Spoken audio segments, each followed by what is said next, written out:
got the big in the room. It's about winning. That's what it comes down to. And Jim Harbaugh is that guy. I mean, he went to Michigan. And they were losing. All of a sudden, they were back in. They were the Michigan that we knew of old. He went to Stanford and said, right. I'm going to beat you at USC. Everyone laughed at him, and guess what?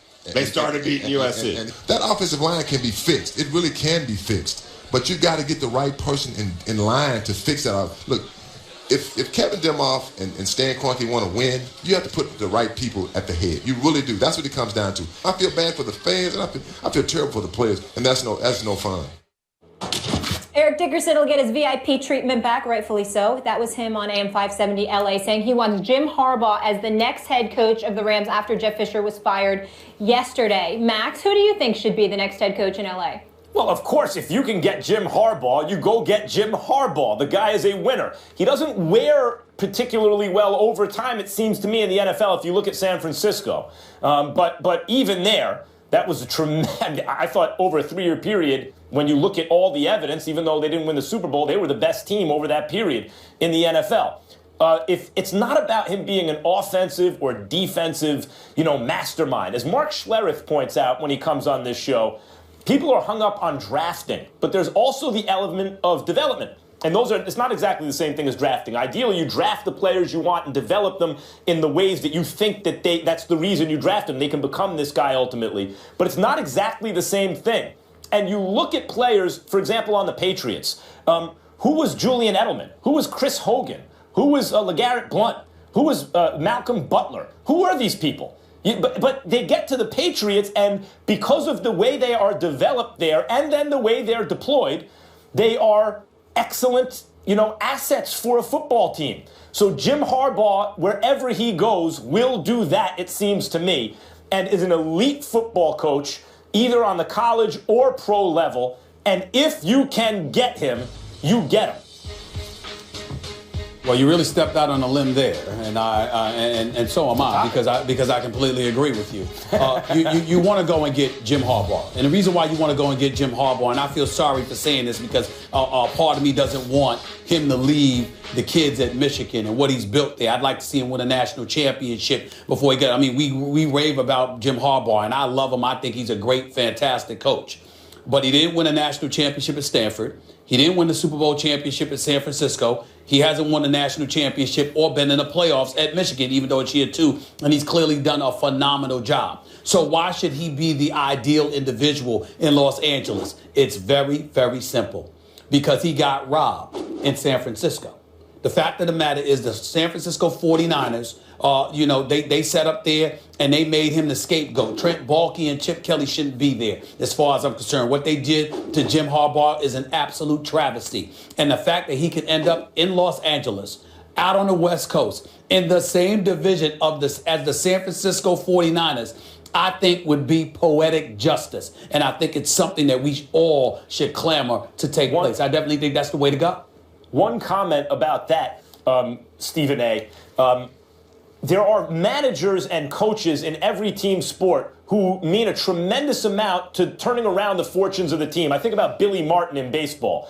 He was worth, he could take a last place team the year before, and just through not even acquiring players, using them certain ways and just being a brilliant baseball guy, win the division the very next year, come in second place, just a total turnaround that's unlike anybody else. And I think Harbaugh is that kind of guy. He's so intense, he can do that immediately. Like that year, you go from terrible to really, really good. But Billy Martin was not a long-term answer for a franchise or a team because the intensity burnt those guys out. And the only reservation I have for Harbaugh's candidacy as a head coach in the NFL is in college with the turnaround of players, the turnover rather, every several years, and the fact that they are college kids and you can coach them a certain way, that intensity maybe wears better. And I wonder if in the NFL, it's not that I would ever pass on Harbaugh, I would take him, he'll make you good right away. But it will be interesting to see if and when he has his next stop at the NFL level, whether that wears well over time. And maybe it's with the front office that it doesn't wear well, I don't know. But it seems to me it's possible that his level of intensity will make you great for 3 or 4 years, and then it may be time to move on. I'd like to see him again in the NFL.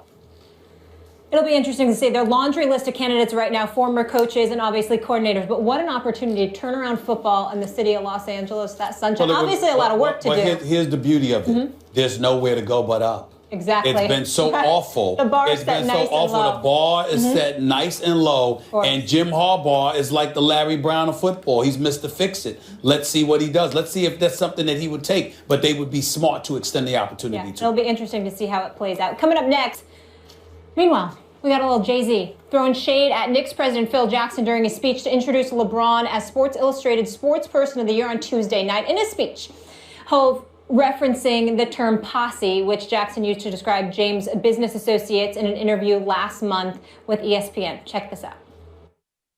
We know where we come from. We do understand where we come from, and the only difference between us and someone who has their MBA from Wharton or Sloan or Berkeley or Stanford is opportunity.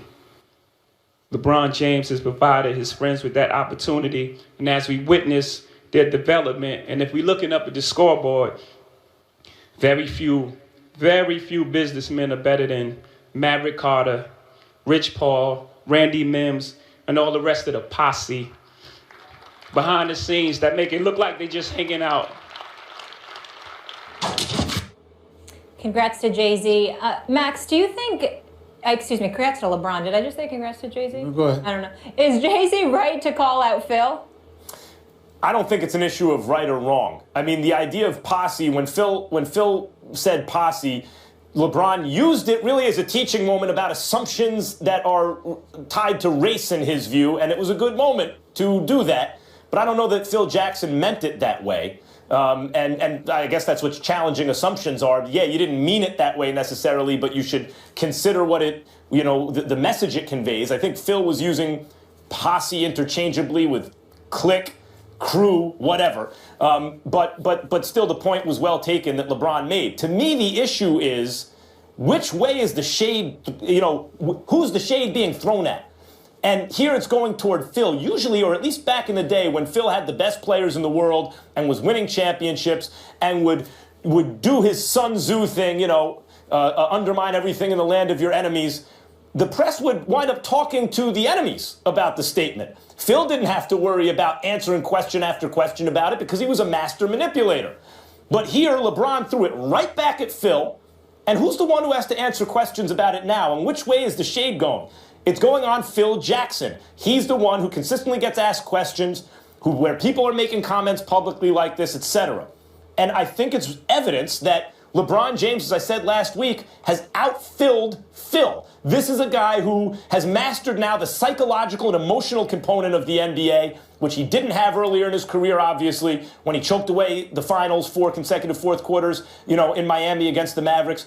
But here we see him taking Steph Curry's heart. I don't know how else to say it in the finals last year. It gives me no pleasure to say that about Steph, but that's what I saw happening. Pumping up Kevin Love when he thought he needed to do that.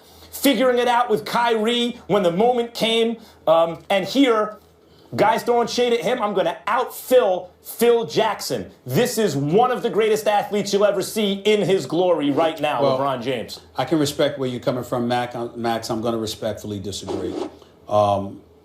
Listen, I don't think Phil Jackson is a racist or anything like that. But Isaiah Thomas alluded to racially insensitive rhetoric. I remember I brought up my man Brandon Tierney, who works for CBS. He and I have been dear friends for years. I respectfully disagree with him, just like I'm disagreeing with Max. It doesn't mean that I think they're wrong per se. And I certainly know that guys like yourselves are incredibly sensitive, particularly the things that affect my community. And I deeply appreciate that as a friend. I thank you for that. But I'm going to tell you why Phil was wrong. What Jay-Z alluded to is essentially the subliminal comments that people make that disguise and gloss over things that touch along racial lines. And that's exactly what Phil Jackson did. And I can prove it. Phil Jackson, Michael Jordan is the greatest player in my mind that ever lived. Michael Jordan's a 6-time champion. Michael Jordan also has a guy by the name of Fred Whitfield, who's an accomplished executive in this game. Rod Higgins, who's a former GM in this business, one of his tight friends. Charles Oakley, one of my brothers. These are just a few of the guys that Michael Jordan is considered friends, Worldwide West, and others. I never heard Phil refer to them as a posse. I never heard Phil to refer to Shaq's crew with Uncle Jerome and Mark Stevens and the rest of the crew. I never heard him refer to them as a posse. I never heard him say anything about who Kobe Bryant hangs with. So in essence, what we're talking about is a Phil Jackson that decides to articulate and elocute a position about these individuals as it pertains to somebody who didn't play for him, who didn't deliver championships. But you made sure not to say it about those who do deliver you championships. I don't believe that's a coincidence. I don't believe that's an accident.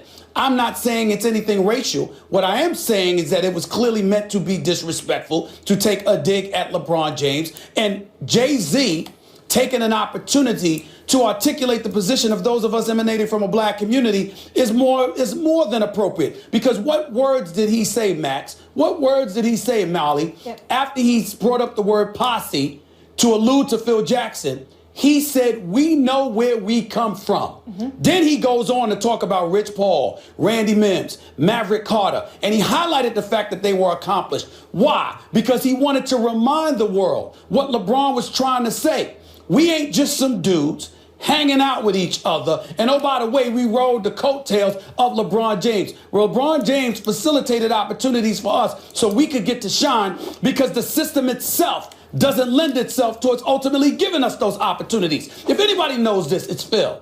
And so for Phil to say that about LeBron James, he knew what he was doing. It had nothing to do with it. May not be racial or whatever, but he knew what he was doing. Max, hold on, Max, 1 second before you go, because I want to add more context. Remember that when he made these comments also, he was certainly throwing shots at LeBron because then he tried to misconstrue the scenario where he was trying to hang out with his boys. It was a Wednesday and have Thanksgiving when he was really trying to have his team over Thanksgiving. So he was and the team playing waiting. Yes, right. And all of that. So there was more to it. He was definitely trying to take shots at him. That's Phil just bad-mouthing the opposition. That's what he does. Now, I want to but it's wrong to, hold on, Max. It's wrong. I want to get to you. It's wrong to just attacking his character. Like that. Come on, Max. It's more than that. It's not just going after the competition. It's not just doing that. That's what he does. He undermines the competition sometimes by attacking their character. Yes. Let me tell you what I think. Let me tell you what I think. No, it's not. That's my point. Yeah. LeBron is in control of the situation. Good for him. This is what I think Phil Jackson was guilty of. In his idea, his strategy, undermine the opposition. What tactics did he use? Well, the tactics were to point to something that he has experienced, I'm sure, in the NBA, which is when you see a player and some people that he grew up with, generally they're enablers and hangers-on, etc. And what Phil Jackson was guilty of was generalizing. When you want to make that point, you need to be specific. And Phil was not looking at the details. LeBron James doesn't have hangers-on around him. He has people to whom he has afforded opportunity, and those who have excelled given that opportunity are around LeBron James, and they're there on the merit. That's not generally the way it appears to me.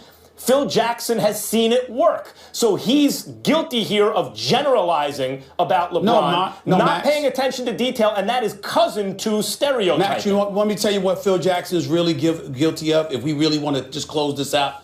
Want me to tell you what he's really guilty of? He's guilty of what a lot of black folks suspect about what white folks think of us.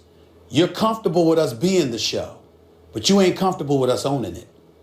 LeBron James owns the LeBron James brand. LeBron James may be worth close to $1 billion. LeBron James and that crew of his that you call posse, and you did so in a derogatory fashion with derogatory intent, albeit probably not racial, but it might have been, we don't know. But do you think that was Phil Jackson's motivation? I think Phil Jackson's motivation was not as simple as you saying it's the competition. In other words, Phil Jackson has some kind of... It's not an accident that he went as far as he did. Phil Jackson's too smart for that, Max.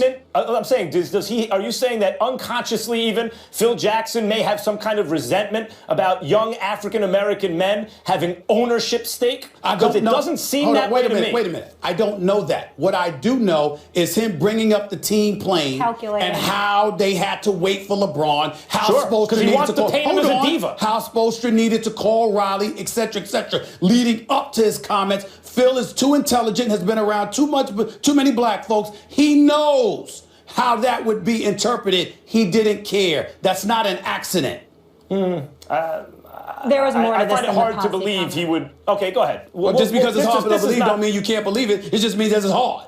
Right, But don't well, mean that you'll believe it. It means it hasn't persuaded me, but I hear you. Okay. All right. All right, we'll leave it there.